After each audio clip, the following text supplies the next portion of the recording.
আসসালামু আলাইকুম। দেখুন, খুবই সুন্দর একটা ক্ষেত। এটা হয়তোবা 8 থেকে 10 কাঠা জমিন আছে। জমিনে এই যে চাষি যে লোক, চাষিটি অনেক অভিজ্ঞ। এই যে দেখুন, টমেটো লাগাইছে। টমেটো আগে সর্বপ্রথম এখানে ছিল পটল।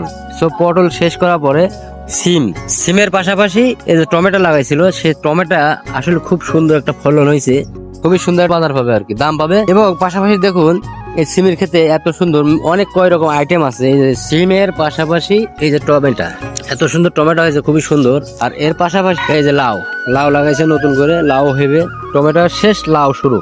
এই যে দেখুন, মাটির উপরে লাউটা হয়েছে অনেক বড়, এটা মনে হয় বীজ রাখছে। আর পাশাপাশি বেগুন আছে। এই যে বেগুন জমিনের চারিকোণ দিয়ে বেগুন লাগাইছে, লাউ জমিনের পরেও হয়েছে। আর মরিচ আছে, মরিচ মানে অনেক 8-10 আইটেম আছে এর ভিতরে। সবকিছু আসলে তুলে ধরা যাচ্ছে না, ভিতরে আছে। পানি দিয়েছে। এই যে দেখুন, টমেটো, সিম, পটল, মরিচ।